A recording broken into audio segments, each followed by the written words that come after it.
Jason DeWard from MakingStarWars.net, and today I'm joined by these rap scallions, Martin, Baseface Mark Hamilton, and Jed, and we're going to be talking about Cantina 2 at Star Wars Celebration Europe.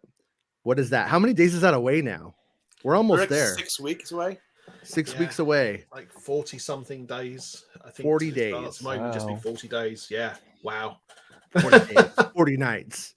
But yeah, so you guys are throwing the party to go to at Celebration. Every celebration, there's always like a party. Yeah. And like, and this is the one that sounds like it's the one that's for me. If I got to go, I don't get to go. Yeah, I don't get to go to Europe because I had babies and all that stuff, man. so I can't have fun in life. But but no, it's what you guys are what we're going to talk about right now, and what we can't talk about yet. Oh man, I am sad I don't get to go. And I told my co-host of the Making Star Wars show a little bit about it, because he was like, yeah, well, we don't get to go. Why do we care? And then I told him what we can't talk about, and he was like, I hate them. It's the ultimate FOMO. That's what we always say. Like, if you're not there, like, you'll be so jealous. But the best thing is, because it's called #Cantina, you'll see it all over the socials. Yeah, can't get away from it. Yeah, Bespin Bulletin's coming, so you're letting them out of the dungeon, right? Well, I mean, notice you never see me and Bespin Bulletin at the same place, which must mean we're the same person. No, we are completely two different people. I'm curious if when you see Bespin Bulletin there, though, if he's just gonna like be like Homer Simpson in that meme where he like goes into the bushes and then you guys won't even be able to find him. You're like, well, he was there, but nobody saw him. But everyone will see Nick from his podcast, the Bob Podcast. Nick will be like, this is Bespin Bulletin right here. That's what he'll be doing. I guarantee it. See, my dream is when we're setting up in the afternoon that Bespin starts leaking pictures of what it's going to look like in the evening. I know. Someone messaged me. They're like, hey, who's that guest? I was like, man, I'll leak stuff from a movie or that we're going to be watching in a couple of months. But I'm not going to do it from like a concert or something. I mean, give me a break, guys. should we say what it is, what we're actually doing? Yeah, set it up. Explain it in case I haven't been clear enough, because that's kind of what I'm good at, is not being clear about things. Jed, first of all, tell them who you are. Yeah, tell us who you are, Jed. My name is Jed Shepherd. I'm primarily a filmmaker, writer, producer, director. People may know me from the film Host that came out, the Zoom horror movie that came out 2020 called Host. And then I did one with Blumhouse last year called Dashcam, and lots more stuff to come this year. But I am one of the organizers of Cantina, #Cantina. The first one happened in 2016. This one this year is the same as that, but more fantastic, bigger. And basically what it is a concert. It's a festival. It's a convention. It is a dream, basically. So basically how this all came about is after Celebration, in other countries, they do it right. They have events where you can go to, where you can have a drink with your fellow Star Wars fans, and you can kind of, celebrate the thing that you love the most in life, which is Star Wars. In this country, we're not so hot on it. We have little kind of sporadic gatherings all over the place. Nothing that has the oomph of the Americans, because you guys do it best. I've got to say, you guys, you celebrate the best. No. So this is what we're trying to do. Martin came back from America with all this information about like all this stuff that happens at Celebration over there, and we're like, okay, we've got to do that. So 2016, we put on this massive gig at the O2 in London. And it just turned out to be one of the most unforgettable nights and trended worldwide.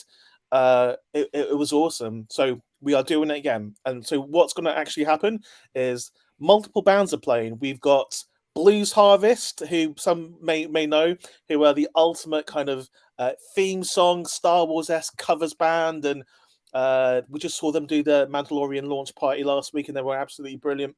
And they're going to be joined by a regular at Cantina and a regular at conventions around the world. It's Mr. Darth Elvis, who is it's his last ever live performance on stage as well. So if you're a big fan of Darth Elvis, get down there and see him. Peanut butter banana sandwiches or something? What's going on? No. He's going to leave the building, but he's going to leave in a certain way. Let's put it that way. And then we've got the headliners. Ash, Mark's the bassist in Ash, who sold millions and millions of records, who played the first Cantina, and we don't know how we keep getting them to come, but like Mark is also one of the organizers now, and they're going to be joined on stage by lots of special guests. Some of them we can say today, some of them we can't. And not only that, we've got Star Wars cocktails. It's Star Wars themed. The entire place is going to be themed like a cantina. Amazing Star Wars cocktails, alcoholic, not like the Mandalorian launch party last week where it was like fruit. Galaxy's Edge where it's watered down. Oh no. And then we've got obviously exclusive merch like last time, which was extremely popular. We have a narrative running through the whole night, so it's so immersive. And one of the most interesting innovations that we've got this year is we're making this not just a concert, it's a con-festival, we're calling it, because it has a convention element to it. We have signings, exclusive signings of Star Wars, people from the Star Wars universe, which you don't really ever get to see at a concert. And these are exclusive to us, by the way. They're not signing at Celebration. So in a nutshell, that's about 10% of what we've got planned. You forgot the DJs. It's a dance party too. Yeah, there's amazing DJs. DJ Elliot, who you may know from the first Cantina and from Celebration. He's that guy who wouldn't let me sleep, but he's a nice guy. That's it. That's exactly the guy. Great guy. Like Come on, I'm a little tired. And of course, we'll Level Up Leroy, who is doing a full set here, and his visuals are out of this world as well. And then we've also got for the VIPs, because we've got a whole VIP section with all kinds of stuff going on for the VIPs. For the after party, that's exclusively for the VIPs, which is going to be insane. We have the amazing Atomic Blonde DJ in there, plus lots of other special things happening for the VIPs, and you're just gonna have the time of your life. Mark Hamilton lap dance. Is that for the VIP? That's extra. You can do shots with Greedo. That's what I'm looking forward to. Yeah. Who shoots first? You or Greedo? I like that's the thing. I like it. I get it. I mean, Martin's quite. If Martin wants to say like what who we've got, because they're coming thick and fast at this point. It's like every day there's a new one. Yeah. So what we've announced so far is Paul Blake will be signing and having selfies, photos. Yeah. So that's your amazing. Oh, look at that! It's got the poster. That's great. Look at that poster. Yeah. All the boys. We got so it. happy Yeah. with that poster. So yeah, Paul Blake will be signing and taking so that's Greedo himself at the Cantina, of course. I got so this is the slide right here with all of the cats on it. Darth Elvis costumes welcome. So please do come in cosplay. You can come straight from Celebration on the cable car. 5 minutes to outside the door of the O2, and just come in your full costume. You don't have to change if you don't want to. It is a sweaty gig. You might want to make sure you're. I always say bounding and costumes is the right answer. Yeah. Are any of you dressing up? Any of you do costumes there? I've played. Mark did last time. Yeah, I've played in full Kylo Ren gear in the past.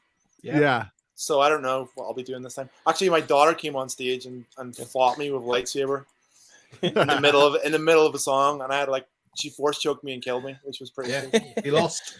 It was great because she at one point looked like you were winning, and the whole crowd booed you, which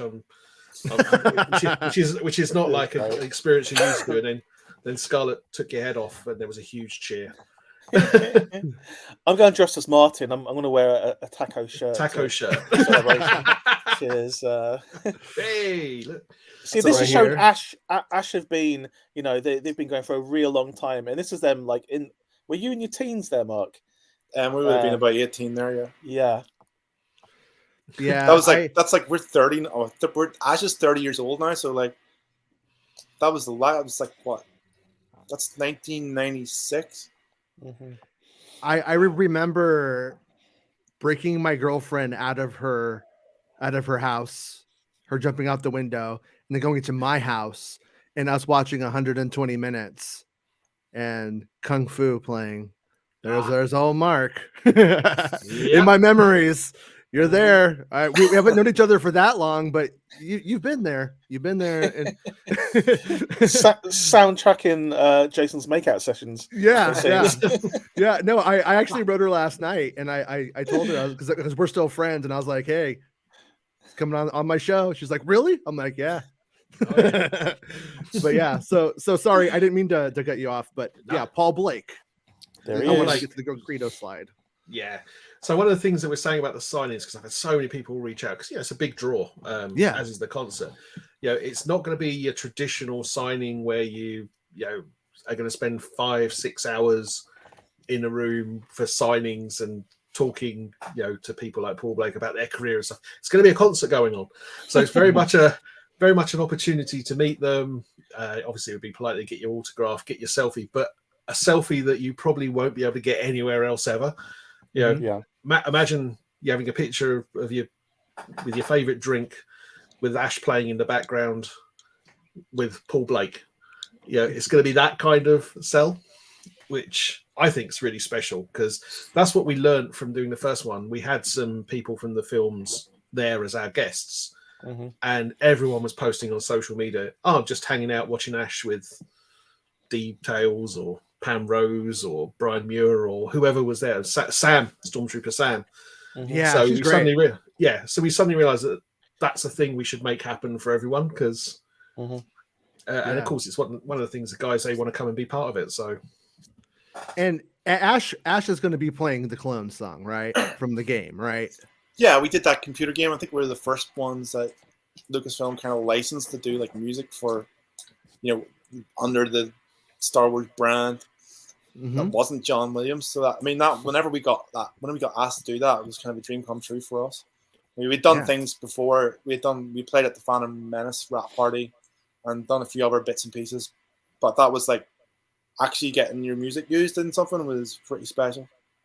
How if you can talk about it, it's okay if you can't, but how cool was the Phantom Menace rap party? It was totally surreal. And we had a tour movie which we had shot. We had been doing a lot of touring around that 1977 album, which was our first album that came out. And we'd been on the road for like 2 years. And a camera crew, this is before the internet, before reality TV was even a thing. The camera crew had followed us for like 18 months and filmed everything. And this was like being edited into a movie. And Hugh McGregor he narrated the film. So we met him on the day of like the studio, the voiceover recording. After he had finished, we met him in the pub and we were just like hanging out and chatting. And he said, "Are you guys free in a couple of days?" And we were like, "Why? What is it?" And he went, "Do you want to play at the rap party for the Phantom Menace?" And we were like, "Oh my god!" I knew that maybe because I obviously knew he was involved with Star Wars, because I was going down to the local like internet. What you call it? They used to call them like coin-operated internet cafes where you go in and put a pound in, and I'd be like on theforce.net, or I can't even remember what the website was called, like Sir Steve's Guide or something. Red 5, Sir Steve's Guide. I was on all those websites every day, spending all my like change, trying to find out like the latest update on like the scripts on the Phantom Menace. And honestly, it sounded really strange. So then I think I'm pretty sure I asked him a few things, but he was under NDAs and things. He just said, yeah. I think it was because we were talking about the Phantom Menace. He then went off, made a phone call, came back, and that's when he said, "Oh, do you want to play at the party? It's in 2 days' time." And we were like, "God, yeah." So within 48 hours, we were like, our van was pulling into Leafson Studios, and we were driving past like the big Naboo statues that were out in the swamp where like the Gungans were. And I still have sort of like weird kind of like reoccurring dreams about that. And then the van pulls into like the feed hangar, and there's like the N1s, on either side of the stage that the Carpenters had like thrown up for us to play on. And then a few hours later, it was like full with all the cast and crew, and they're all getting really, really drunk. I mean, we've been to a lot of like rock and roll parties, but this was up there with the best. Yeah. And we had to quickly kind of try to work out the Cantina band music, because it's like space jizz is what they call it in universe. And, sure. So I know. I mean, there was lots of jokes about people jizzing in people's faces, but so we had to learn a lot of like we had to learn a lot of like notes because it's not really.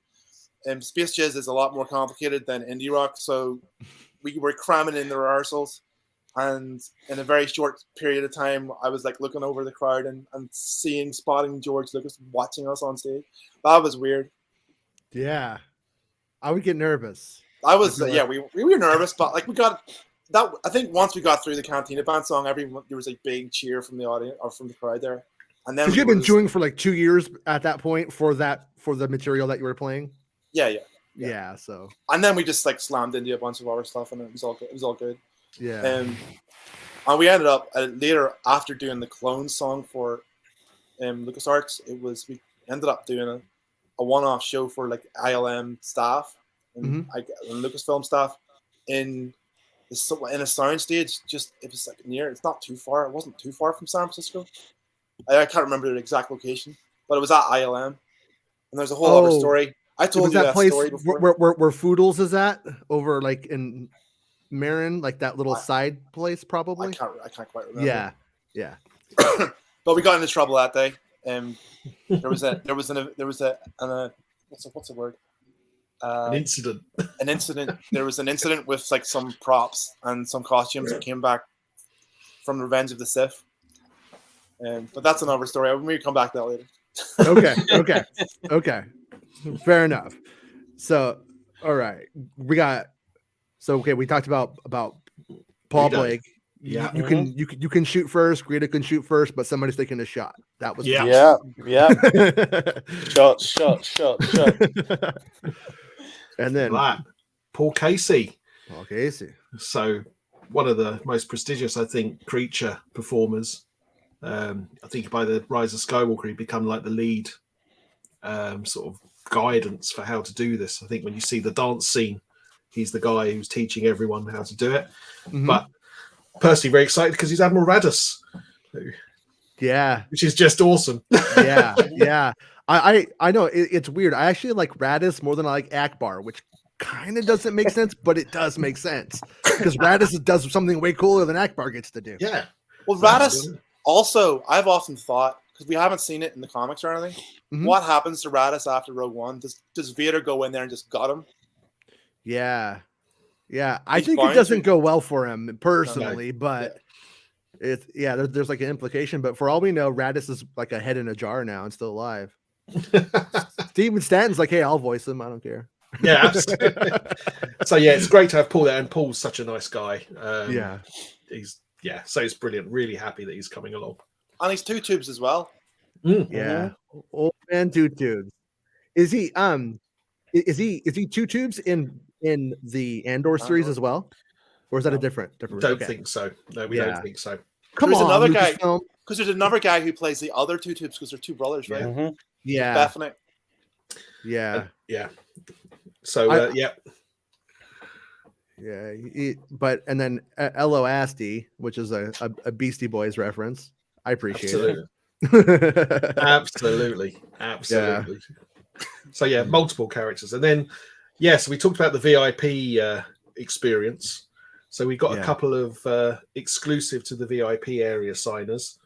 Announced today, Ken Colley. So that'll be yesterday, I guess, when this goes out. But we announced Ken Colley, Admiral Piet.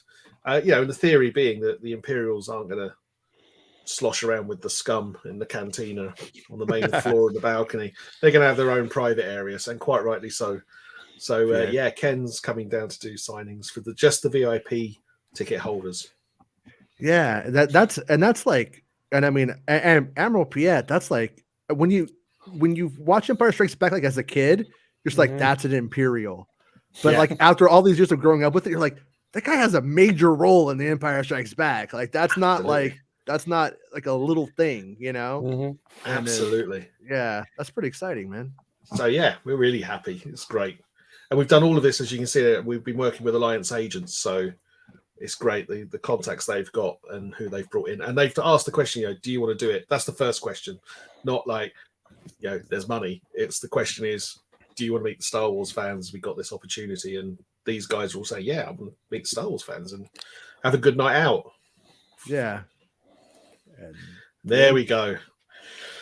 Veer's Second watching so happy. The second part of the dynamic duo. Yeah. So Julian Glover, the legend. Walter Donovan. Walter Donovan. Absolutely. And he's in Willow now as well, isn't he? So he is. Yeah. Yeah. He's in the bar. Covers everything. So yeah, he's going to be signing in the VIP Kings Row suite as well. So both of them, which is I think quite a sweet thing to see. From the original trilogy, I think those are the two most notable villains and that aren't a Sith Lord. Yeah. So that's pretty rad. And Julian's great because he's got loads of stories, as you can imagine.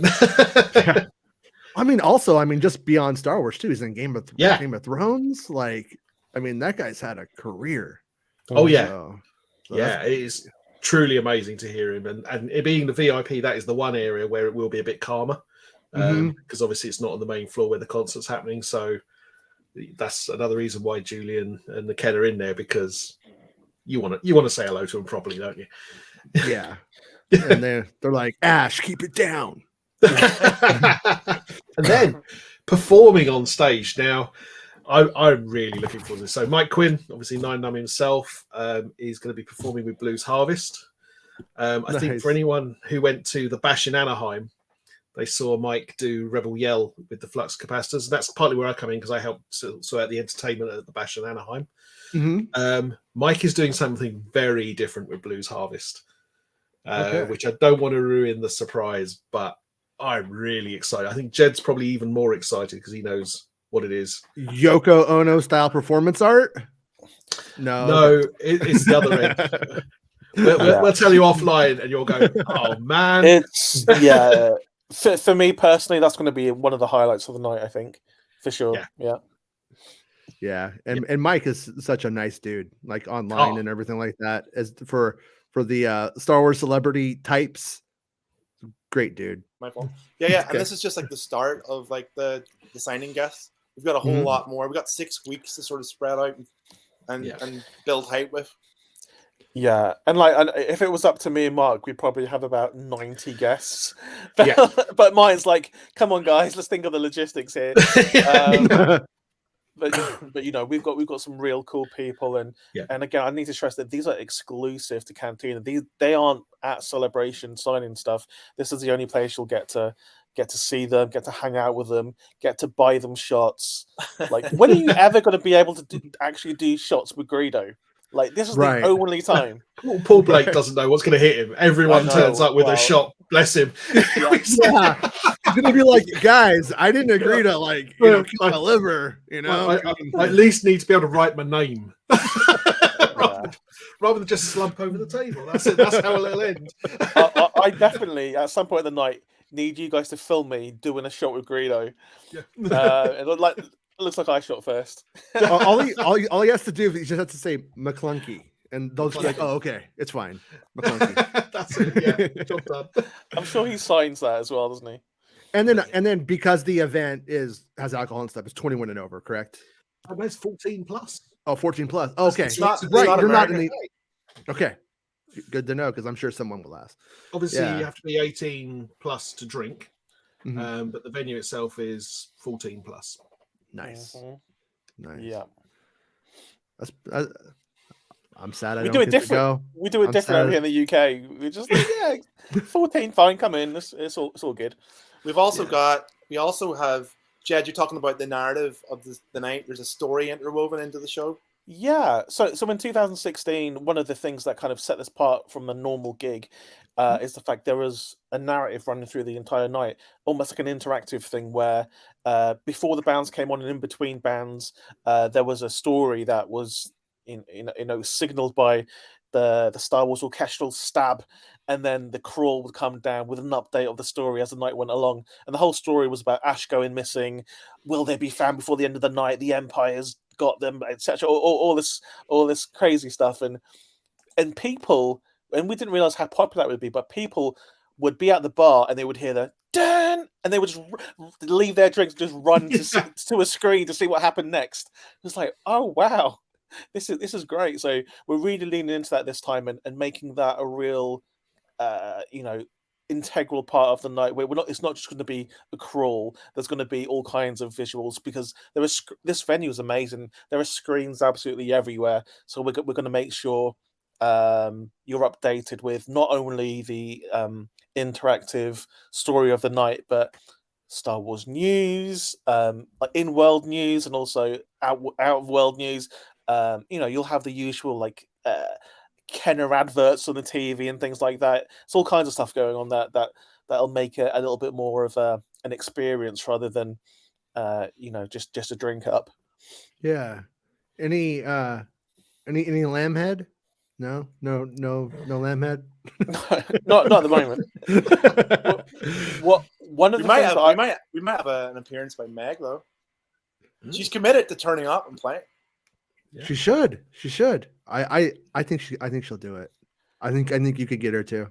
I think if anybody can, she would. She said she would. She told us a lie earlier that she's got a twin and that there's going to be two of them. One will be like a decoy.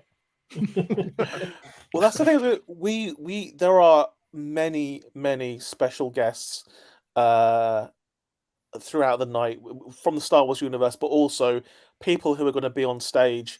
One of them I'm sure you've been told, but we can't say.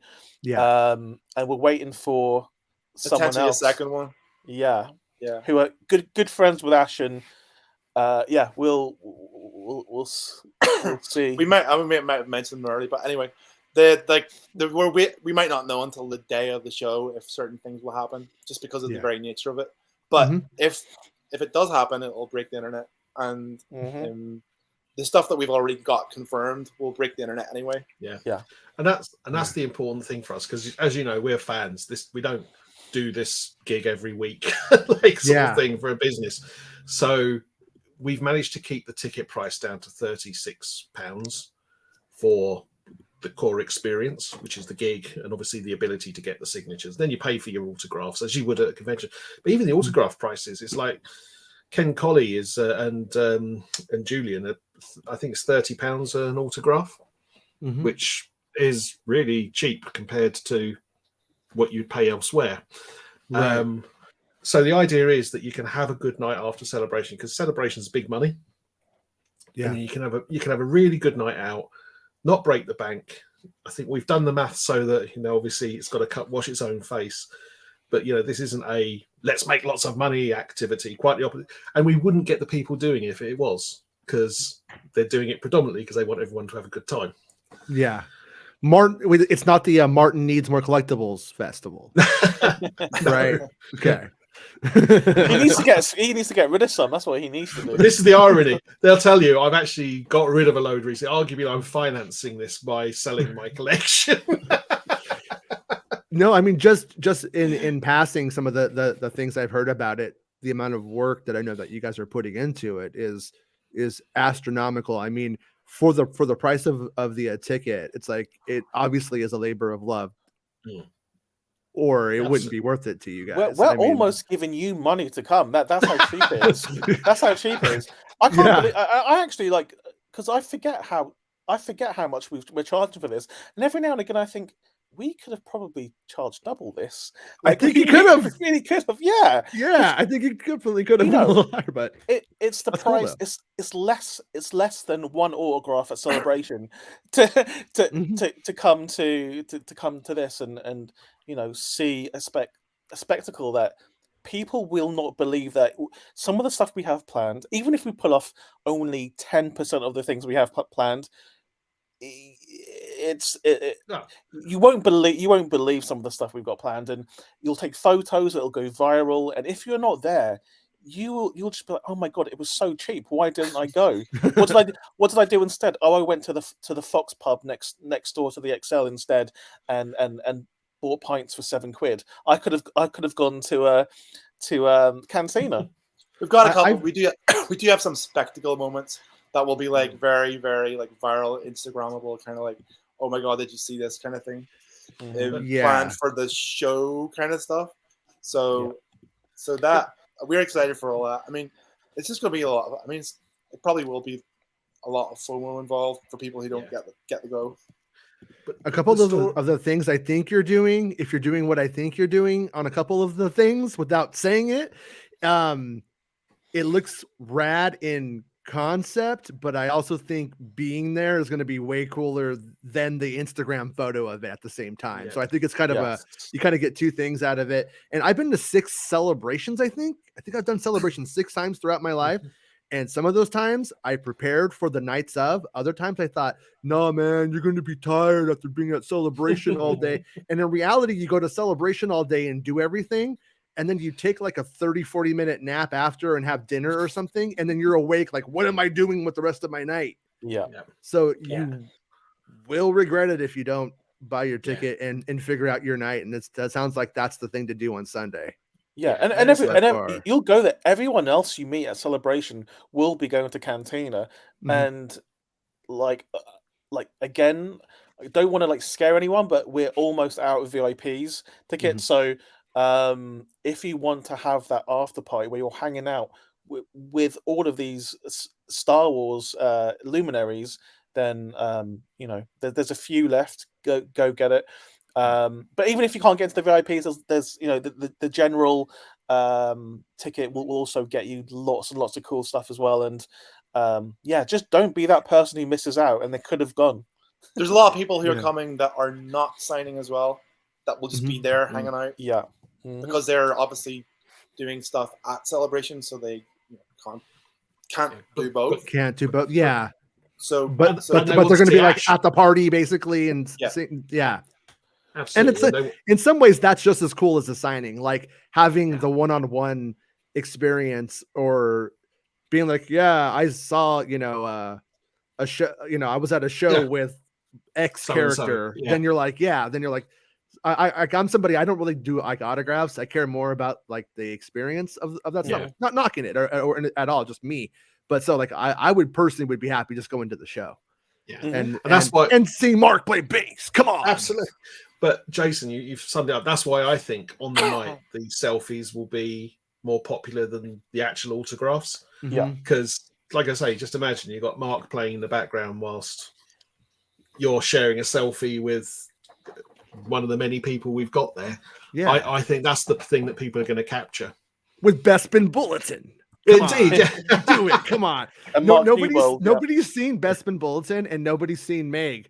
Yeah. So that right there is some like, but don't take their picture when you go if they don't want you to. Yeah. We need to find a way to get Jason and Santa to sort of like stream in as part of the show. Yeah, I'll do it. I ain't doing nothing. I ain't going nowhere. I'm just sitting right here drinking coffee. Just pop it up. Going, what am I missing, guys? What am I missing? Am I missing anything? Are we gonna have to sneak Meg in like under someone's jacket, like backstage and onto to reveal her, like Kenobi style? Yeah. She said she's gonna wear like Mando gear. Okay. Well, now everyone will know what to look for. I mean, there'll be a million Mandos. Right? Let's be honest. She's gonna be dressed up as Yaddle. She has the green face paint on and everything. She's gonna be Yaddle. No. I think something you just said earlier has clicked with me. We talk about the price point of £36. Actually, where that comes from, and he explains how we put this together. The price point was because we said when we started off, you've got this concert, and of course you haven't locked any of the special stuff yet. The stuff we want to do, but what is it we're guaranteed to do? And that's Blues Harvest, Mike Quinn, Level Up Leroy, DJ Elliott, and Ash. And we said, well, that's a good £36. Right. So off we go and say, and then as we lock each thing, it just becomes, like you say, I wish we were charging more. But actually, that's not how this was built. This was built on, this is a good £36 option. Yeah. So what you're saying, everything else is more. I should email everyone who's bought a ticket now and say, can you you owe us. You owe us excellent. No, we're keeping the prices. We're keeping the prices low, because this is for fans. We want everyone to be able to come. It's also the only out of all the different, because there's a bunch of parties on the different nights. Ours is basically the end of celebration, finale, bash, but there are other nights things are going on. Yeah. But they tend to be more like closed events, which are just for specific communities, whether it's costumers or stuff like that. This is like open to anyone. So anyone who's at celebration can come on. Yeah, and even if you're not at Celebration, you can come too. Yeah, so, absolutely.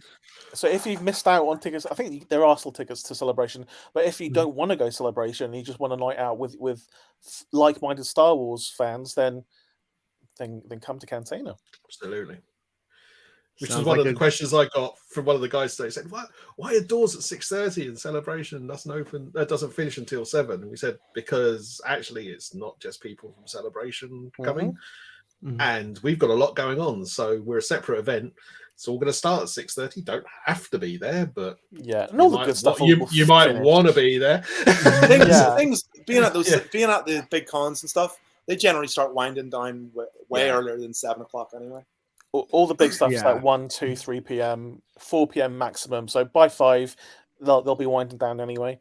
And that's when you make it over on the cable car, which just a few steps away from the XL. You'll be it's the nearest venue to the XL, the O2, and it's it's an iconic building. It's literally like the Death Star has been plopped into the ground. It's great. So now I'm sad. Now I'm bummed that I can't go. And man, but we'll do it in America next year. In 2025. Yeah, we'll do wherever it is. This is why we ended up doing London. We were trying to do it last year in Anaheim. Yeah. And we had like some amazing bands on the cards, but I heard a little bit about it, and I was really sad when it. It was a real big band that wanted to do it as well. But it just didn't work out. Yeah. We've still got the option maybe for when we do America next time. I'd love to get them. Yeah. So anything else that we should let people know before we call it a day? Where to get tickets? Tickets? Absolutely. So you get where do we get them? At www.thisiscantina.com, or you go to Indigo at the O2 on their website. You'll see #Cantina as you scroll down. I think we're just about to appear on the first page because we're coming within a month. Or you can go to axs.com, which is where the tickets come from, and get from there.